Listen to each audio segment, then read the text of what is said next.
Sir, Bharat Tiwari encounter मामले में अब सियासी बवाल लगातार चल रही है। लगातार अब जो एनडीए के साथ हैं, जो सहयोगी दल हैं, जेडीयू, वो भी सवाल उठा रही है। भाजपा के कई बड़े नेता भी सवाल उठा रहे हैं।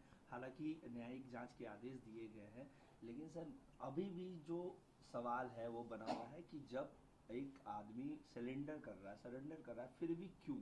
नहीं, देखिए सवाल ये है, मैं आपके आर्काइव में मेरे बहुत सारे पुराने फुटेज होंगे।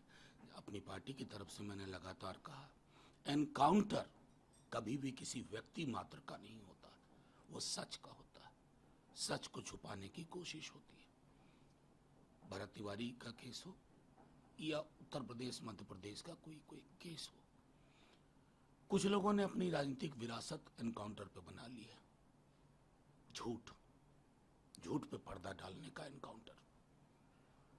उद्देश्य क्या होता है?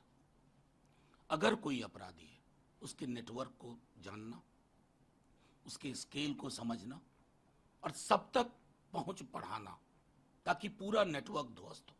ये इन्वेस्टिगेशन का उद्देश्य। अगर आप एनकाउंटर कर देते हैं, आप तो उसको ढक देते हैं, और इसमें सब लोग शरीके गुनाह है। और बिहार के जो लोग सोच रहे हैं ना कि उसी तरह पॉलिटिकल करियर विकसित कर लेंगे, तो ये बिहार की मिट्टी है। बिहार की मिट्टी बहुत बेजोड़ होती है। कब पलट करके आपको आपकी हैसियत बता दे, आपको नहीं पता। सर, एनकाउंटर समाधान है अपराधी मैं तो हमेशा अपराध मानता खत्म हूं, नो, करने के लिए? मैं हमेशा मानता हूं वही राज्य एनकाउंटर की ओर जाता है जिसको अपनी क्षमता में विश्वास नहीं होता है। आप जब किसी को ढेर करते हैं एनकाउंटर में, जिसमें फर्जी ज्यादा होता है, तो आपका उद्देश्य होता है पर्दा डालो, आगे बढ़ो।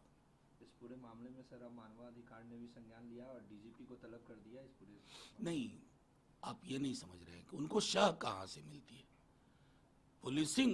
पुलिस डिपार्टमेंट को ऐसा करने की प्रवृत्ति, उनकी कार्यशैली को कौन निर्धारित करता है? किसी को अगर यह एहसास हो जाए कि पड़ोस के उत्तर प्रदेश की तरह मैं भी उसी तरह जाना जाऊं, हाल ही में कहा था ना उन्होंने, मुख्यमंत्री जी ने, कि यूपी में फलाने बाबा हैं, यहाँ शुभेंदु जी, हालांकि मैं उनको कहना चाहता था कि अपने बीजेपी का ही ट्विटर हैंडल चेक कर लीजिए। शुभेंदु जी का एक बहुत ही खूबसूरत वीडियो है पैसा लेते हुए बीजेपी के हैंडल पे। तो अब मुझे अक्सर याद आता है कि नीतीश जी का एक फेवरेट डायलॉग होता था, 3C से कंप्रोमाइज नहीं होगा, क्राइम, करप्शन, कम्युनलिज्म। अब तीनों के साथ गलबैयां